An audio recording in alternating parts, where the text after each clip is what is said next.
그 노란색, 빨간색, 검정색 이렇게 이제 그 보석들을 내 인생 뒤로 이렇게 보니까 이렇게 다 이렇게 새겨놨더라고요.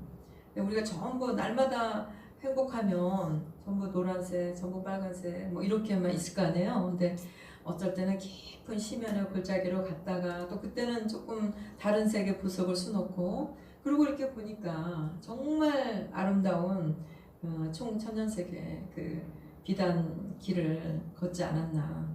받은 복을 세보라니까 정말 말이 없습니다. 네, 네, 오늘은 우리가 이제 지난주 우리가 출애굽기 14장을 드디어 이제 이스라엘 백성이 홍해로 갈지 안 갈지 모르지만 아무튼 하나님은 그 협곡의 그 목구멍이라는 그 지명답게 이렇게 옆에 그냥 바위산들이 이렇게 막 병풍처럼 둘러져 있고 저 끝에는 시퍼런 홍해가 있는데 그 길을 하나님이 가게 하셨어요. 하나님을 가게 하셨으니까 이스라엘 백성이 아직까지는 하나님은 여호와의 군대니 하나님의 군대니 하지만 아직까지 오합지졸이잖아요. 이 사람들이 노예로 시키는 명령만 했던 사람들이다 보니까 이 사람들이 가라고 한 대로 막 간 거예요. 근데 이제 어쨌든 14절 우리 14장에 들어갔어요. 오늘은 14장 15절에서 출애굽기 14장 15절에서 20절까지 한번 우리가 같이 읽고 같이 한번 하나님의 은혜 주신 대로 은혜를 한번 나누도록 하겠습니다. 14장 15절 제가 먼저 읽고 우리 이제 성도님 같이 읽으시면 되겠습니다. 여호와께서 모세에게 이르시되 너는 어찌하여 내게 부르짖느냐 이스라엘 자손에게 명령하여 앞으로 나아가게 하고 지팡이를 들고 손을 바다 위로 내밀어 그것이 갈라지게 하라. 이스라엘 자손이 바다 가운데서 마른 땅으로 행하리라. 내가 애굽 사람들의 마음을 완악하게 할 것인즉 그들이 그 뒤를 따라 들어갈 것이라. 내가 바로와 그의 모든 군대와 그의 병거와 마병으로 말미암아 영광을 얻으리니 내가 바로와 그의 병거와 마병으로 말미암아 영광을 얻을 때에야 애굽 사람들이 나를 여호와인지 알리라 하시더니 이스라엘 진 앞에 가던 하나님의 사자가 그들의 뒤로 옮겨가매 구름 기둥도 앞에서 그 뒤로 옮겨 애굽 진과 이스라엘 진 사이에 이르렀으니 저쪽에는 구름과 흑암이 있고 이쪽에는 밤이 밝음으로 밤새도록 저쪽이 이쪽에 가까이 못하였더라. 아멘. 네.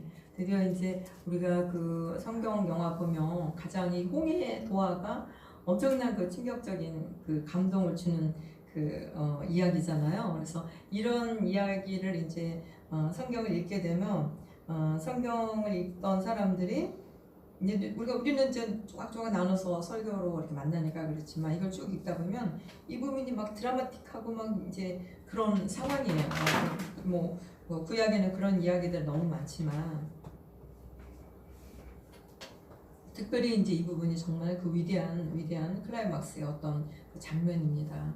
그래서 이제 이걸 우리가 같이 보면서 하나님이 우리에게 또 오늘 하실 말씀이 어떤 것인가 한번 은혜를 같이 나눴으면 좋겠습니다.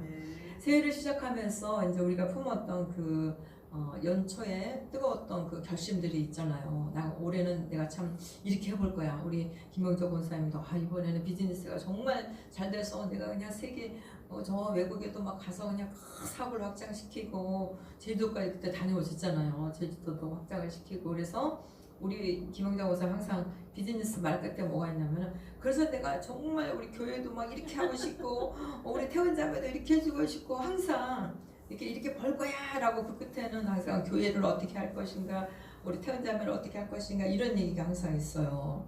그 입술의 고백이 참 아름답습니다. 그래서 올해는 정말 다르게 살아볼 거야. 내가 올해는 정말 기도로 막 심을 거야. 기도 한번 내가 정말 하루도 안 빠지고 할 거야 라고 우리가 정말 야심차게 호기롭게 힘차게 출발했지만 이제 어느덧 3주차에 접어드니까 어떻습니까? 현실의 무게는 만만치가 않아요. 녹록치가 않다는 거예요. 그 연초에 접어들면서 했던 그 결심은 사실상 어디로 갔는지 좀 막 다시 한번 이렇게 생각해 볼 정도로 현실의 무게가 만만치 않게 3주를 이제 지나가고 있습니다. 마치 따뜻한 방 안에서 이제 창밖의 풍경을 보면서 야, 이 겨울이지만 오늘 햇살이 너무 좋아. 너무 따뜻해. 이 며칠 전에 그런 일이 있었어요. 막 너무 따뜻해서 정말 봄 날씨 같아 라고 하면서 문을 그냥 확 열고 나갔더니 어떻게 됐어요? 너무 추워가지고 밖은 그렇지 않구나. 유리창 밖에 볼 때 그 세상은 정말 따뜻하고 봄이 온 것 같지만 막상 현장에 나가서 문을 열고 나가봤더니 살을 내는 듯한 그런 차가운 바람이 그냥 불어와가지고 야, 이거는 우리가 창밖에 이 유리창 안에서 보는 세상과 밖에서 직접 그 바람을 맞는 세상은 또 다르구나 이렇게 하면서 느끼는 그런 이제 이질감을 우리가 느꼈을 것 같습니다. 연초에 그냥 호기롭게 마음을 먹었지만 세상살에 만만치 않은 그 세상의 삶의 또 풍파 속에서 그 호기로웠던 이제 약속들은 또 많이 약해진 것 같아요. 그런 우리 상황에서 오늘 3주차 오늘 기도의 자리에 오신 여러분을 주님의 이름으로 축복합니다. 오늘 이 밤 이제 우리가 이 마주한 이 장면도 성경 속의 이 장면도 바로 그런 차가운 현실의 바람 한복판에서 시작되고 있어요. 이스라엘 백성들의 우리가 상황을 한번 이제 상상해 보면 아까도 얘기했지만 정말 앞에는 끝을 알 수 없는 시퍼런 홍해 바다가 넘실거리고 있고 좌우를 둘러보니까 뭐 깎아지른 그런 험준한 그 바위산들이 이렇게 병풍처럼 둘러 있어서 그곳에 어디도 빠져나갈 수가 없었어요. 빠져나갈 수가 없고 또 뒤에는 이제 지금 무엇이 있습니까? 뒤에는 엎친 데 겹친 격으로 설상가상 뒤를 돌아다 보니까 그들을 다시 노예로 삼겠다고 이를 갈며 정말 그 예굽의 정예 부대들이 먼지를 일으키면서 지금 달려오는 예굽의 철병거 군대가 뒤에는 지금 버티고 있습니다.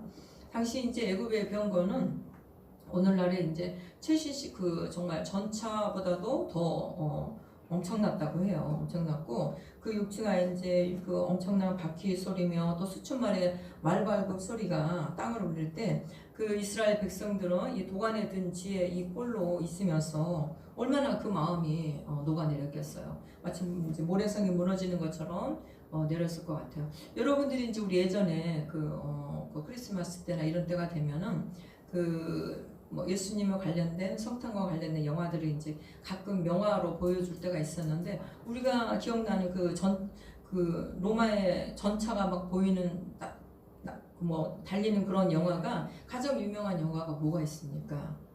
혹시 배너? 네, 배너죠. 거기 보면 그냥 그 전차 바퀴에 쇠가 달려 있고 제가 이제 이런 얘기를 하다 보니까 생각이 나는데요. 그 텍사스에 이제 제가 작년에 갔잖아요. 텍사스 휴스턴에. 텍사스에 가면은 거기는 이제 그 텍사스 부심이 있대요. 그 남부 사람들이 서부나 동부의 사람들보다 자기들이 뭐 남부는 그런대로 그래도 신앙이 좀 이렇게 보수 교단이 많고 보수 신앙을 갖고 있는 이제 사람들이 많다 보니까 약간 폐쇄적이기도 하지만 또 이제 서부나 동부에서 오는 사람들을 또 이제 좀 이렇게 싫어하는 사람들도 있어요. 왜냐하면 서부나 동부는 너무 자유주의적으로 좀 신앙이 약하다. 이래가지고 그 남부의 사람들은 나름 신앙을 이렇게 좀 고수하고 있기 때문에 그런 거에 자부심이 좀 있다고 해요. 근데 그 이제 텍사스 그 휴스턴에 그 도로가 굉장히 넓은데 거기를 이제 저는 거기 가서 운전을 거의 안 했어요. 저희 아들이 하고 가끔 이제 우리 남편이 하고 이랬는데 거기 이제 이렇게 뒤에서 타고 가다 보면 우리 아들이 엄마 저기를 좀 보라는 거예요. 그래서 이렇게 보면은 그 텍사스 이제 자기 그 텍사스 원주민 같은 거기서 오래 살았던 사람들이 차 바퀴에다가 쇠 같은 이렇게 튀어나온 톱니바퀴 같은 걸 해놓고 있는 거예요. 그게 텍사스 사람들의 그게 하나의 또 취향이래요. 그래서 그 차 옆으로 가면은 가까이 갔다가는 큰일 나는 거예요. 예. 막 차도 굉장히 큰데 그 차 바퀴에 뭐 이 정도 나올 정도로 톱니바퀴를 달고서 텍사스 사람들이 그런 이제 자기들만의 어떤 취향이 있대요. 약간 카우보이가 그러진 않을 텐데 그런 게 이제 텍사스에 가면은 그 도로 달리다 보면 좀 그런 게 있어요. 그래서 여기서도 이제 마찬가지예요. 이렇게 그때 당시 이스라엘 백성들은 정말 그냥 거의 걸어 다니다시피 하고 이렇게 하는데 애굽의 정예 부대들은 그 엄청난 말바꿀 소리를 내면서 육중한 바퀴를 돌고 지금 이제 막 추격을 하고 있는 상황이에요. 이 절망적인 상황에서 이스라엘 백성들이 얼마나 극심한 공포를 느꼈겠어요. 그래서 우리가 지난주 봤다시피 그들이 이제 모세를 향해서 뭐라고 하니까, 아니 우리가 그 애굽에서 매장지가 없어서 우리 여기까지 오게 했느냐, 차라리 거기서 노예로 내가 살다가 평생 노예로 있을지라도 거기서 살다가 죽었으면 됐을 텐데 왜 여기까지 오게 해서 여기서 죽게 하느냐라고 하면서 이제 막 모세한테 따지고 그렇게 이제 했던 그런, 우리가 지난주 성경을 읽었습니다. 그런데 이제 이런 절체절명의 어떤 순간에 지도자 모세는 백성들을 향해서 이렇게 외쳤어요. 지난주 우리가 읽었던 우리 13절 14절인데 뭐라고 했습니까? 마지막에 너희는 두려워하지 말고 오늘 가만히 서서 뭘 보라 그랬어요? 여호와께서 너희들을 위해서 행하시는 구원을 보라고 얘기를 하셨어요. 우리가 가끔 이제 이런 얘기, 우리가 그 신대원 다닐 때 시험이 이제 시험 기간이 다가오면은 거의 이제 일주일 내내 시험을 봐요. 그 화요일, 수요일, 목요일, 금요일까지 이제 시험을 보는데 당연히 평소에도 열심히 하지만 또 그 전날 우리가 날밤새기를 이렇게 막 할 때잖아요. 저도 그때는 좀 이제 젊을 때라 날밤새기 아주 열심히 했죠. 날밤새기 하고 이렇게 하는데, 그럴 때 이제 우리가 마지막 이제 화수 목금 계속 시험을 보는데 금요일 날 되면 정말 날밤새기를 며칠을 했으니까 그때는 다 너무 이제 힘들고 지친 거예요. 그래서 마지막 그 금요일 날 시험을 볼 때는 정말 우리가 지치고 힘들 때 이제 우리 동기들이 항상 그랬어요. 우리가 막 이제 그 전날 날밤을, 또 오늘은 마지막이니까 우리가 정말 이렇게 날밤을 새야 된다 그러면서, 그때 이제 그 편의점 가면은 특별한 그 저기 뭐죠, 음료가 있었어요. 바카스는 아니면 이름을 제가 잊어버렸는데 그 이름이 야라고 하는 어떤 드링크즈가 있었어요. 그거를 먹으면은 저녁에 정말 잠이 안 와요. 잠이 안 오고 정말 이 용안이 열리진 않지만 막 이 머리에서 갑자기 천둥 번개가 번쩍번쩍 하면서 잠을 자고 싶어도 눈을 감아도 이 막 번개가 막 여기서 왔다 갔다 해서 잠을 못 자요. 그래서 이제 그걸 먹고 이렇게 했는데, 결정적으로 밤새 공부할 때는 이 야가 저희를 도와줬어요. 저희를 도와줬는데 아침에도 정작 시험을 보려고 시험지를 툭 열면은 이제 밤새 이게 번쩍번쩍 했는데 시험지를 딱 여는 순간 셔터가 내려지는 거예요. 캄캄해지는 거예요. 그래가지고 우리가 이제 그런 뭐 충격적인, 제대로 막 쓰지를 못하고 이렇게 했는데, 그때 이제 저희 선배가 그러더라고요. 이제 우리가 그걸 먹으려고 이제 마지막 날, 그게 너무 좋대, 효과가 좋대, 우리 먹어야 될 건지 그걸 막 살려고 이제 가려고 했더니 우리 선배님이 그게 하지 말라는 거예요. 가만히 있어서 여호와의 구원이 어떻게 일어나는지 보라는 거예요. 그걸 먹으면 안 된대요. 먹으면은 큰일 나니까 먹지 말고 가만히 있어서 오늘 졸릴 때 자고, 그리고 내일 시험을 봐야 여호와의 구원이 임한다고 오늘 그 생각이 났습니다. 모세가 모든 사람들이 원망하면서 우리를 왜 죽이려고 했느냐, 지금 상황을 봐봐라, 당신을 쫓아서 왔더니 우리가 이렇게 죽을 지경이다 하니까 하나님, 오늘 모세가 그 얘기를 하는 거예요. 너희들은 가만히 있어. 가만히 있고 오늘 너희들을 위해서 행하시는 여호와의 구원을 너희들이 보게 될 것이야 라고 이런 얘기를 했어요. 이 말은 참으로 신앙적이고 정말 멋진 선포죠. 정말 위대한 신앙 고백입니다. 현실을 초월하여서 보이지 않는 하나님의 비전을 우리도 사실은 우리 교회 안에서, 만약에 교회 안에서 무슨 일이 있었어요. 목사님 우리 교회를 위해서 어떻게 비전을 우리 해봅시다 막 이렇게 하고 했을 때, 우리 교회는 이제 제가 여러 군데 사역하다 여기 와서 봤더니 목사님이 우리 여기 성도님들은 포대기로 싸고 또 이렇게 그냥 밍크 담요로 싸고 이렇게 해가지고 혹시나 불면 날아갈까, 이렇게 떨어뜨리면 깨질까, 우리 목사님이 그렇게 성도님들을 하셨더라고요.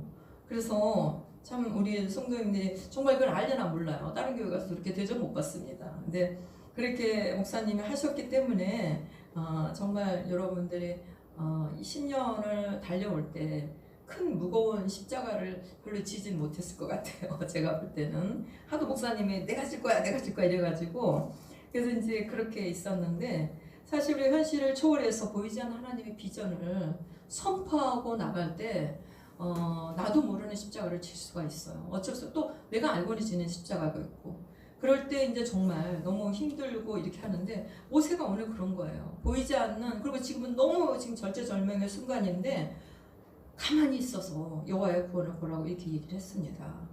그렇게 얘기를 했는데 그렇게 얘기하면서 있는 모세에게 하나님은 마치 모세의 믿음의 선포를 꾸짖기라도 하듯이 너무나 뜻밖의 반응을 이제 15절에서 보여주고 계시다는 거. 우리 15절 같이 한번 읽겠습니다. 시작. 여호와께서 모세에게 이르시되 너는 어찌하여 내게 부르짖느냐 이스라엘 자손에게 명령하여 앞으로 나아가게 하고.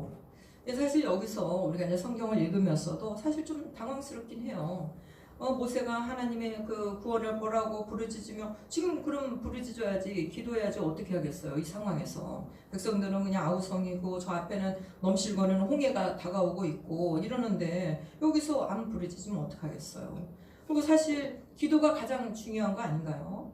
또 아니면은 이제 아니 그런 기도가 부족해서 이렇게 하나님이 하실까요? 왜 하나님은 지금 부르짖는 모세를 오히려 나무라시는 것처럼 이렇게 얘기를 하시는지. 우리가 그리고 항상 어려울 때마다 이런 구절을 외우잖아요. 에레미야 33:3절에서 뭐라고 합니까? 너는 내게 부르짖으라. 내가 내게 응답하겠고 내가 알지 못하는 크고 비밀한 일을 내게 보이리라 라고 하신 그 말씀이 있잖아요. 그리고 당연히 어떤 상황이 어려워지고 힘들어지면 모세는 지도자로서 부르짖는 게 마땅하거든요. 그런데 이제 오늘 하나님은 지금 모세에게 기도를 멈추라고 하시는 거예요. 그리고 뭐라고 합니까? 멈추고 난 다음에 발을 내디디라고 하나님이 책망하듯이 얘기하셨어요. 여기서 이제 부르짖다에 해당하는 그런 이제 그 히브리어의 원어는 고통 중에 비명을 지르면서 매달리며 간절히 기도를 하는 것을 말하고 있어요. 그러니까 지금 모세는 그렇게 해야 되는 게 당연한 거예요. 뭐 백성들이 하나님을 잘 알지 못하는 백성들이 기도하겠습니까? 모세가 당연히 부르짖었죠. 그런데 하나님은 뭐라고 해요? 어찌하여 내게 부르짖느냐 이렇게 얘기를 하신다는 거예요. 하지만 하나님의 이제 속마음은 이런 마음이 있었어요. 하나님은 그 부르짖음을 넘어서 이제는 부르짖고 난 다음에 내가 다 들었으니 이제는 믿음의 결단으로 나아가라는 것을 하나님이 오늘 말씀하셨다는 거예요. 왜 부르짖느냐라고만 끝난 게 아니라 그 다음에 하나님의 명령이 있었어요. 이스라엘 자손에게 명령해서 이제 부르짖는 거 내가 들었으니 이스라엘 자손에게 명령해서 앞으로 나아가게 하라는 것이에요. 이때 앞으로 나아가다는 이 뜻은 단순히 그냥 어떤 이 상황에서 여기서 더 나가는 그것이 아니라 땅에 박혀있던 텐트의 말뚝을 뽑고, 자 이스라엘 사람들은 그 광야에서 지금도 요르단이나 이런 데 가면은 베두민이라고 이렇게 돌아다니는 그런 이제 광야의 사람들이 있어요. 이 사람들이 광야에서 잠을 잘 때는 텐트를 이렇게 치고 자잖아요. 근데 이 텐트가 바람이 사막에서 굉장히 세니까 그 텐트 끝과 끝을 이제 말뚝을 땅에다 박아요. 그런데 이 나아가라 이 원뜻은 히브리어 원뜻에 뭐가 있냐면은 땅에 박혀있던 그 텐트의 말뚝을 뽑아서 앞으로 이제 이걸 다 거두고 앞으로 나아가라는 거예요. 어떻게 보면 지금 이 상황에 있는 것들을 다 정리를 하고 그 모든 것을 끝내고 새로운 목적지를 향해서 가라는 그런 뜻이었어요.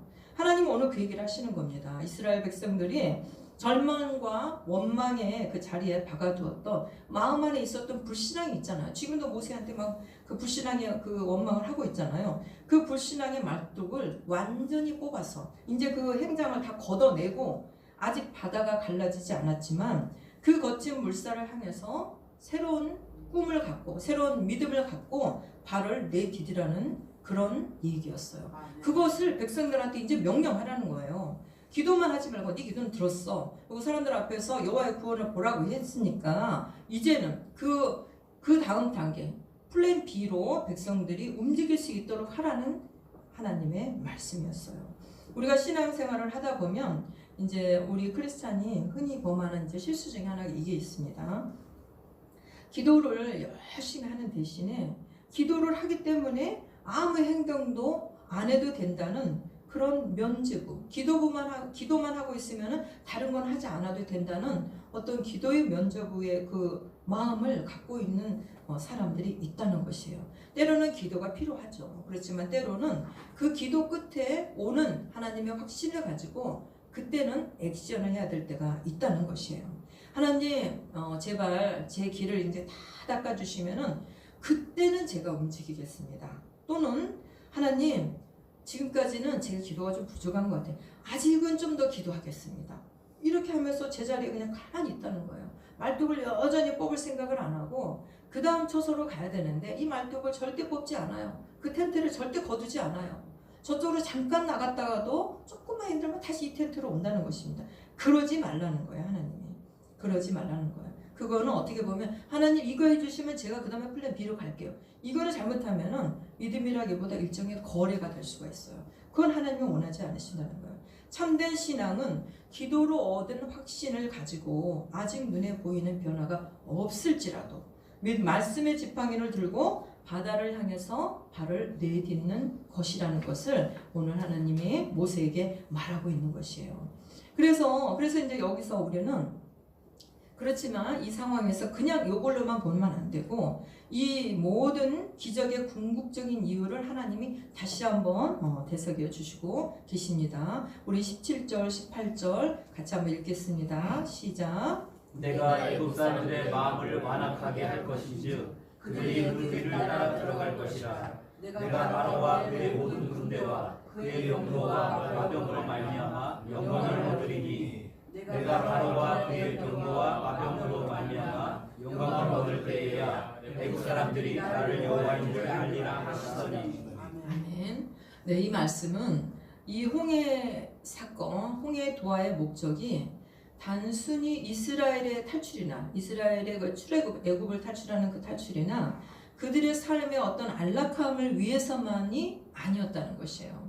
이 사건의 중심은 철저히 하나님께 목적이 있었다는 것입니다. 하나님은 원수들의 완악함과 그들의 패배를 통해서 하나님의 살아계심과 주권을 다시 한번 온 천하에 드러내기를 원하셨어요. 이것이 바로 사실은 우리가 이 본문을 읽을 때 우리가 발견해야 되는 신앙의 핵심이라는 것입니다.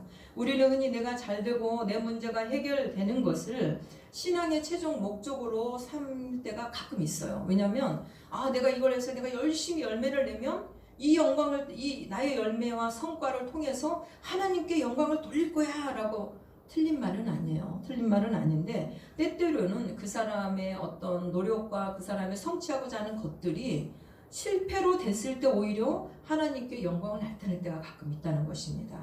그렇기 때문에 여기서도 마찬가지예요. 이스라엘이 단지 이 삶, 애굽의 삶이 어렵고 그곳에서 고통받는 그 삶에서 이 사람들은 안락한 땅, 물론 가서 안락한 땅일지 어쩔지 그거는 이제 우리가 읽어봐야 알 거예요. 그런 곳으로 그 어려운 환경에서 지금 이 사람들을 출애굽하는 것이 단순한 하나님의 이스라엘을 향한 목적만이 아니었다는 것이에요. 어쩌면은 우리도 인생을 살면서 우리가 정말 성공 가도를 막 달리고 있고 뭔가 열매를 엄청나게 낼 때 오히려 하나님의 영광을 가릴 때가 종종 있는 것을 저희가 우리 주변에서 많이 보곤 합니다.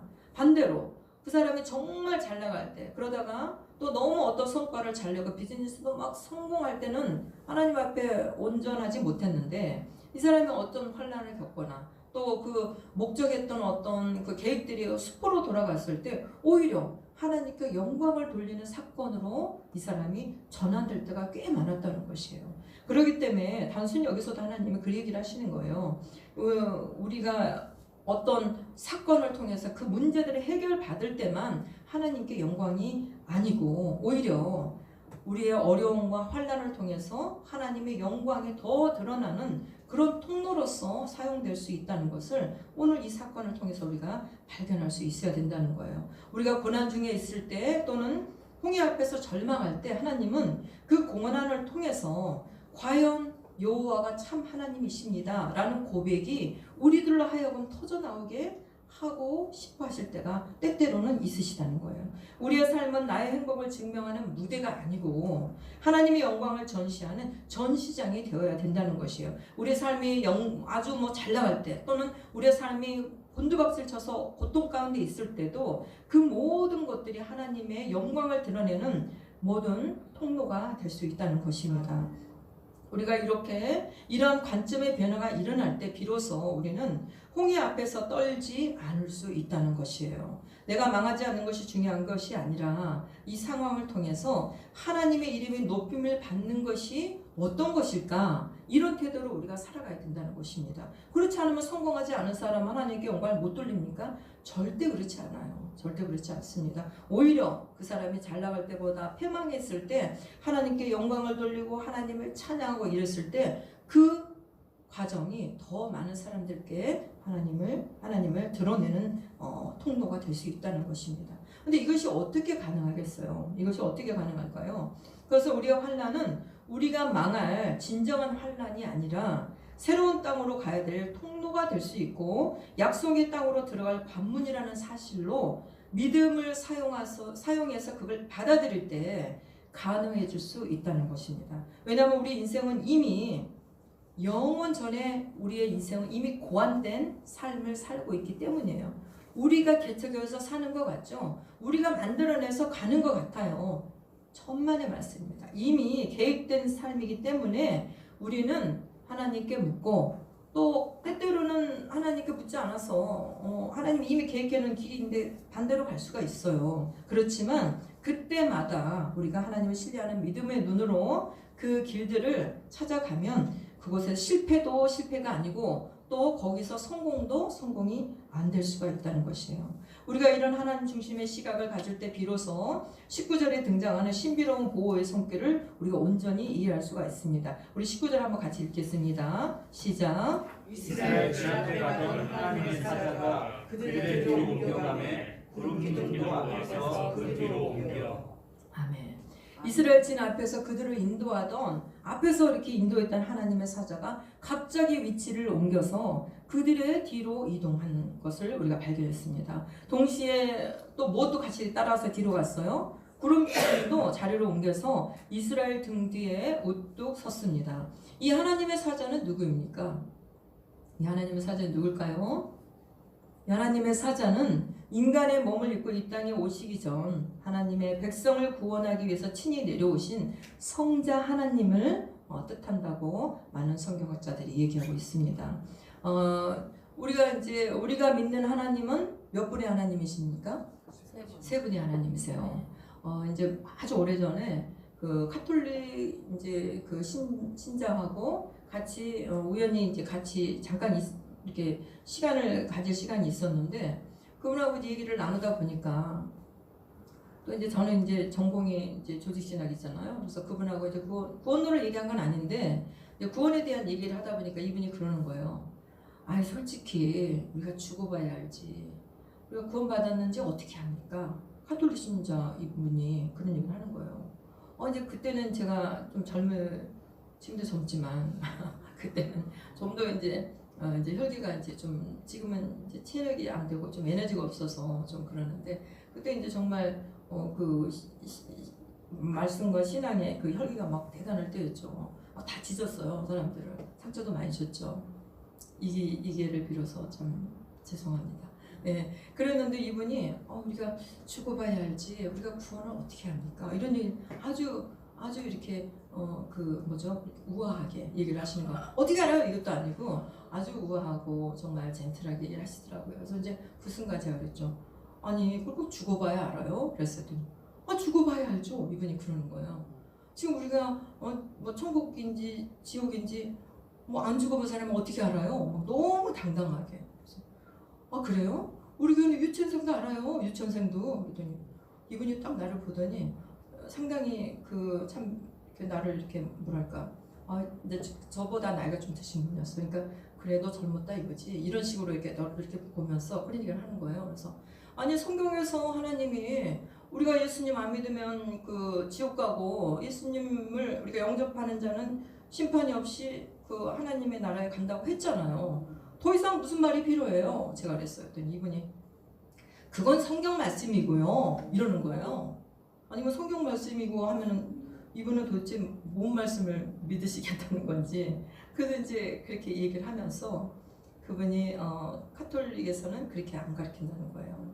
그 순간 정말 제가 너무 속상하면서 아니 우리가 믿는 하나님 했더니 우리 한 분 하나님 우리가 믿는데 똑같은 하나님 아니에요? 이러는 거예요 저한테. 그 순간 제가 얼마나 또 이제 이렇게 그 엄청난 영적인 힘이 확 생겼겠어요. 아니 이제 그분이 그 카톨릭 신자니까 자매님 무슨 얘기를 하시는 거예요? 자매님이 믿는 하나님과 제가 믿는 하나님 다른 것 같아요. 했더니 네? 그러시더라고요. 그래서 자매님 지금 한 분 하나님이라고 그랬잖아요. 저희는 세 분의 하나님을 믿어요. 그랬더니 이분이 깜짝 놀라면서 아니 나보고 무슨 이단을 믿냐는 거예요. 어디 교회냐고. 그래서 저기 교회예요. 거기 큰 교회거든요. 다 아는 교회. 내가 그러면 거기서 뭘 잘못 배웠다는 거예요. 어떻게 하나님이 세 분이냐는 거예요. 여러분 하나님이 세 분이세요? 한 분이세요? 세 분입니다. 세 분이에요. 세 분. 가톨릭 신자이신데 어디 성당을 다니는지 알고 싶었어요. 우리는 성부 하나님, 성자 하나님, 성령 하나님을 세 분의 하나님, 한 몸이 아니에요. 세 분의 하나님이 하나됨을 이루시는 그 하나님을 우리는 믿고 있습니다. 우리는 삼위일체 하나님을 믿고 있어요. 여기서도 마찬가지예요. 삼위일체 하나님이 또 때때로는 구약에는 하나님이 계셨고 신약에는 예수님이 계셨고 지금은 성령 하나님의 시대다라고 하는데 그거 잘못된 겁니다. 이 세 분의 하나님은 결코 서로 분리되신 적이 없으세요. 각각의 세 분의 하나님이시지만 항상 동일하게 같이 계셨어요. 여기서 나타난 하나님, 눈에 보이는 그 하나님의 사자는 성자 하나님이셨다고 많은 성경학자들이 얘기를 하고 있어요. 이 성자 하나님이 앞에서 친히 계속 인도하고 구름기도 같이 하고 하셨다가 이제 백성들이 너무 위기에 처해 있고 바로 뒤에서 애굽의 전차들이 막 곧 오잖아요. 지금 백성들은 벌벌 떨고 난리가 났어요. 저도 떨 것 같아요. 이러면 얼마나 무섭습니까? 이거 앞에는 길이 없어요. 우리는 성경을 다 읽었으니까 홍해가 갈라져 라고 하지만 이 사람들이 그때 아니잖아요. 그럴 때 친히 하나님이 앞으로 가 이렇게만 하신 게 아니라 항상 하나님은 저 피 아래 세계에서 너희들 잘하고 있구나, 내가 은사도 주고 재정도 주고 해서 너희들 이렇게 잘해봐, 절대 안 그러세요. 직접 친히 우리랑 함께 하시는 하나님이십니다. 이때도 성자 하나님께서 이렇게 앞에서 이끌다가 이들이 너무너무 어렵고 힘들어지니까 저 군대를 분리시켜야 되잖아요. 이 사람들은 걸어서 가고 있는데 애들도 있고 엄마도 있고 임신한 아내도 있고 이러잖아요. 이런데 얼마나 빨리 가겠어요. 근데 저게 군대가 지금 전차를 끌고 오니까 또 정예부대잖아요. 정예부대. 그들이 오니까 금방 곧 뒤따르죠. 그러자마자 하나님이 바로 뒤로 딱 하시는 거예요. 가장 위험한 곳, 백성들의 등 뒤로 하나님이 가셨습니다. 적들의 화살이 날아오고 병거의 바퀴 소리가 오마갈 치는 공포 현장에서 하나님이 직접 뒤로 가셔서 방패가 되어 주셨다는 거예요. 여러분도 마찬가지예요. 여러분이 어떤 상황에 있을 때 우리 손녀가 미국 가서 이제 2살 애가 이제 우리 소원이 거만할 때 이제 얘가 그 보행기를 타고 있더니 어느 날 보행기에서 나와가지고 보행기를 끌면서 이렇게 한 발 한 발 걷는 거예요. 근데 어느 순간에는 그 보행기를 놓고 다리를 바달바달 떨면서 이렇게 쓰는 거예요. 그럴 때 우리가 어떻게 합니까? 바로 뒤에 가가지고 잡지는 않지만 이렇게 하잖아요. 뒤에서 손을 이렇게 대지는 않지만 혹시 이렇게 주저앉으면 이렇게 잡아주려고. 하나님이 그러셨다는 거예요. 하나님이. 오늘 하나님이 그렇게 하셨어요. 이사야 52장 22절의 말씀을 보니까 여호와께서 너희 앞에서 행하시며 이스라엘의 하나님이 너희 뒤에서 호위하시리니 아멘 할렐루야 라는 말씀의 실제적인 성취가 오늘 이 사건에서 있었습니다. 하나님은 우리 앞에서 길을 여시는 분일 뿐만 아니라 우리 뒤에서 우리의 약점과 과거의 공격을 막아주시는 후위 부대가 친히 되어주신단 말이라. 여러분이 하나님의 길을 가겠다고 발만 내디디면 우리 뒤에서 우리를 절망에 빠뜨렸던 사건들, 우리를 항상 신앙이 앞으로 갈 때마다 우리를 붙잡았던 문제들, 이것들을 하나님이 직접 뒤에 가셔서 다 손보신다는 거예요. 다 알아서 해주신다는 거예요. 구름기둥이 애굽 진영과 이스라엘 진영 사이에 서자마자 어떤 일이 있었습니까? 우리 20절 읽겠습니다. 시작. 애굽 진과 이스라엘 제 사이에 이르러 서니 저쪽에는 구름과 흑암이 있고 이쪽에는 밤이 밝음으로 밤새도록 저쪽이 이쪽에 가까이 못하였더라. 할렐루야. 여러분 올해 한 해 동안 여러분들이 어떤 일 목적을 가지시면 하나님의 목적과 우리 주양기 사랑교회에서 비전이 선포되면 아멘하고 같이 가시는 거예요. 아멘. 그 길에 가시면은 혹시라도 그 길을 가려고 할 때 어렵고 불편한 점이 있으시면 하나님이 오늘 이렇게 이스라엘 백성 앞에 가시다가 뒤로 가서 거기를 다 정리하고 다 손보시고 알아서 하시는 것처럼 여러분의 인생에도 올 한 해 동안 그런 사건이 있을 거라는 것이에요. 여러분이 올 한 주 동안 여러분들에게 스트레스를 줬던 사건이 뭐가 있었어요? 여러분들이 올 한 주 동안 힘들었던 일이 뭐가 있었습니까? 저도 조금 이번 주에 스트레스 받은 일이 있었어요. 정말 세상에 나가서 일을 하고 있는데 뭔가가 잘 안 풀렸어요. 그동안 좀 나름 조금씩 됐는데 너무 안 되고 이렇게 왜 이렇게 안 될까? 그랬더니 그 원인을 며칠 전에 알았습니다. 사실 우리 남편이 제가 요즘 좀 힘들어하고 주말에도 이제 주말에는 저는 가정적으로 이번에 이제 아픈 언니가 저기 조카 집에 있다 보니까 그 언니를 이제 자기 몸이 갑자기 아프니까 이분이 막 마음에 녹아내려서 나 늙어서 이래, 나 늙으면 죽어야 돼. 절대 안 죽으면서 그런 얘기를 언니 그러더라고요. 그래서 이제 주말이면 제가 찾아가서 맛있는 것도 사주고 또 이제 불러내서 맛있는 거 사주고 이렇게 커피숍 가서 이렇게 좀 위로도 해주고 지금 주말 사역하느라고 조금 바빴어요. 그랬더니 체력이 이제 좀 힘들더라고요. 그랬더니 우리 남편이 저를 위해서 요즘 새벽기도 하면서 우리 이제 집사람이 이렇게 그 언니 돌보고 주중에 일하니까 힘들지 않게 시간이 여유 있게 해주세요 해가지고 하나님이 또 얼른 그걸 들어주셨는지 이번에 이제 하고 있는 일들이 너무 잘 안 되고 있어요. 그래서 시간이 널널해졌는데 마음은 힘들더라고요. 마음은 힘든데 하나님이 이제 말씀을 이거를 보면서 근데 이제 제 마음 가운데 그거는 이제 세상에 잠깐 유한한 일이고 하나님 일을 하는 사람으로서 잠깐 세상 구경하고 있어요 지금. 그래서 그것이 되든 안 되든 그걸로 인해서 내 마음이 무너지진 않아요 사실은. 그 정도 가지고는. 그래서 이제 어쨌든 여러분도 이번 한 주 동안 스트레스 받는 일도 있었고 또 뭔가 사람들과의 관계 속에서 어려웠던 힘들었던 일들이 있잖아요. 그런 일들이 있지만 여러분들이 그 문제를 해결해 달라고 오늘 부르짖지만 하나님은 이렇게 얘기하신다는 거예요. 이 문제를 통해서 내가 여호와인 줄 네가 알 수도 있어. 그러니 너는 이제 그 두려움의 자리에 박아뒀던 그 말뚝을 뽑고 천막을 거두고 천막을 똘똘 말아서 등에 지고 앞으로 나아가라는 거예요. 이제 지게석이 옮겨졌어요. 이제 다른 텐트로 가야 된다는 거예요. 다시 돌아와서 그 텐트에 자리 잡으려고 하지 말고 다 짐을 정리해서 이제는 떠나라는 것입니다. 참된 신앙은 내 등대를 지키시는 하나님을 신뢰하면서 아직 갈라지지 않은 바다를 향해서 발을 내딛는 것이 바로 참된 신앙입니다. 여호수아 3장 13절의 말씀처럼 요단강 물을 발바닥으로 먼저 밟고 섰을 때 강물이 끊어지는 기적을 여러분이 볼 것입니다. 지팡이를 들고 손을 내밀 때 비로소 홍해가 갈라지는 기적을 볼 것입니다. 아무 일도 하지 않으면 아무 일도 일어나지 않아요. 그게 세상에 정말 안 좋게 요즘 사용됐는데 우리 신앙생활도 마찬가지예요. 기도만 하고 아무것도 하지 않으면 아무 일도 일어나지 않을 가능성이 많습니다. 시편 121편 5절 말씀처럼 여호와는 너를 지키시는 이시라. 여호와께서 내 오른쪽에서 내 그늘이 되시나니 그분의 보호 아래에서 우리는 당당히 이제 행진할 수 있어야 된다는 것입니다. 우리의 신앙은 위기를 모면하는 방편이 아니라 온 우주의 주권자이신 하나님을 여호와로 고백하는 영광스러운 항해라는 것이에요. 기도는 그 항해를 시작하는 신호탄이긴 해요. 그렇지만 직접 배를 띄우고 거기서 노를 저어야 된다는 것입니다.